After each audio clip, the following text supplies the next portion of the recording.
Hoy vamos a hablar de las propiedades presión, volumen y temperatura. Primero hablaremos de la ecuación general del estado gaseoso, la cual es la combinación de la ley de Boyle, la ley de Charles y la ley de Gay-Lussac.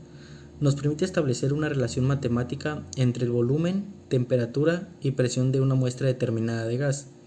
Esta masa gaseosa puede expresarse en términos de una condición inicial y una condición final.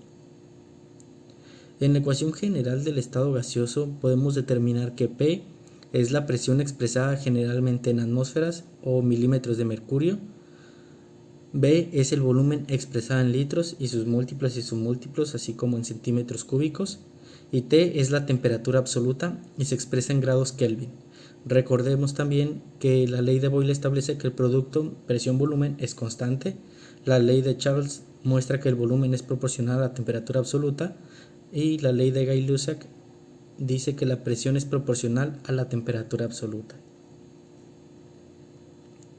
El volumen ocupado por la unidad de masa de un gas es directamente proporcional a su temperatura absoluta e inversamente proporcional a la presión. Esto es de lo que nos habla la ecuación general del estado gaseoso, la cual podemos ver aquí a la derecha. Un ejemplo, tenemos una cantidad de gas que ocupa 300 mililitros a 283 grados Kelvin y 750 milímetros de mercurio de presión. Ahora tenemos que encontrar el volumen en las condiciones normales, que serían 273 grados Kelvin y 760 milímetros de mercurio.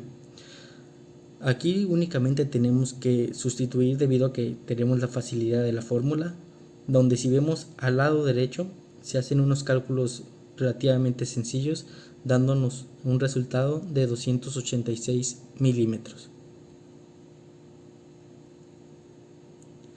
Muchas gracias.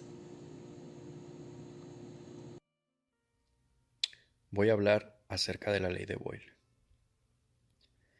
La ley de Boyle es una ley de los gases. En definición tiene como que es una ley de los gases que relaciona la presión y el volumen de una determinada cantidad de gas sin variación de temperatura. Se refiere a que la temperatura es constante. También se le conoce como ley de Boyle-Marriott porque fue formulada independientemente por el físico y químico anglo-irlandés Robert Boyle en 1662 y el físico y botánico francés Ed Marriott en 1676. La explicación de la ley de Boyle es esta. En 1662, Robert Boyle descubrió que la presión aplicada a un gas es inversamente proporcional a su volumen, a temperatura y número de moles, cantidad de gas constante. Es decir, que si se aumenta el doble la presión ejercida sobre el gas, este se comprime reduciendo su volumen a la mitad. Si la presión es 3 veces superior, el volumen será de 1/3. A temperatura constante, el volumen de una masa fija de gas es inversamente proporcional a la presión que éste ejerce. Las fórmulas serían estas. Esta ley se puede expresar de forma matemática como P por B, que es igual a K. P viene siendo la presión, B viene siendo el volumen y K es una constante cuando la temperatura y masa son constantes. Esta fórmula se puede utilizar para determinar el cambio de presión o temperatura durante una transformación isotérmica de la siguiente manera. Presión 1 por volumen 1 es igual a presión 2 por volumen 2. Es decir, que el producto entre la presión inicial y el volumen inicial es igual al producto de la presión final por el volumen final. Por ejemplo, si se desea determinar el volumen final, será suficiente dividir P1-B1 entre P2, presión 1 por volumen 1 entre presión 2, que sería igual al volumen 2. La explicación cinética de la ley de Boyle consta de que cuando aumenta el volumen del recipiente que contiene el gas, la distancia que las partículas deben recorrer antes de colisionar contra las paredes del recipiente aumenta. Este aumento de distancia hace que la colisión, o sea, el choque, sea menos frecuente y por lo tanto la presión ejercida sobre las paredes es inferior a la ejercida anteriormente cuando el volumen era inferior. Muchas gracias por la atención. Que tengan buen día. Ahora hablaremos de la ley de Charles. La ley de Charles, por definición, es una de las leyes de los gases. En esta ley, Charles dice que una cierta cantidad de gas a una presión constante, al aumentar la temperatura, el volumen del gas aumenta, y al disminuir la temperatura, el volumen del gas disminuye. Esto se debe a que la temperatura está directamente relacionada con la energía cinética debido al movimiento de las moléculas del gas. Así que para cierta cantidad de gas a una presión dada, a mayor velocidad de las moléculas, mayor volumen del gas.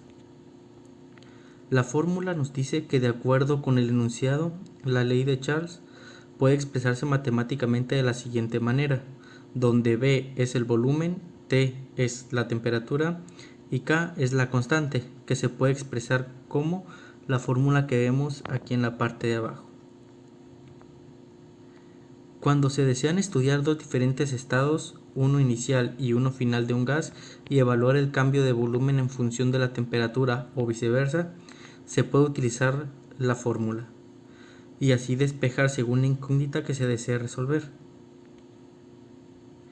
La ley fue publicada primero por Gay-Lussac en 1802, pero hacía referencia al trabajo no publicado de Charles de alrededor de 1787, lo que condujo a que la ley sea usualmente atribuida a Charles, pero la relación había sido anticipada anteriormente en los trabajos de Guillaume en 1702. Por otro lado, Gay-Lussac relacionó la presión y la temperatura como magnitudes directamente proporcionales en la llamada segunda ley de Gay-Lussac. La ley de Gay-Lussac fue enunciada por Joseph Louis Gay-Lussac a principios de 1800. Descubrió que el volumen constante, la presión del gas, es directamente proporcional a su temperatura en grados Kelvin, es decir que si la temperatura aumenta, la presión aumenta. Si la temperatura disminuye, la presión disminuye. ¿Por qué ocurre esto? De acuerdo con el enunciado de la ley de Gay-Lussac, puede expresarse matemáticamente de la siguiente manera, donde la presión 1 entre la temperatura 1 es igual a la constante. Cuando se desea estudiar dos diferentes estados, uno inicial y uno final de un gas, y evaluar el cambio de presión en esta función de la temperatura o viceversa, con volumen constante, se puede utilizar la fórmula. Esta ley, al igual que la de Charles, está expresada en función de la temperatura absoluta. Al igual que en la ley de Charles, las temperaturas han de expresarse en Kelvin. Muchas gracias.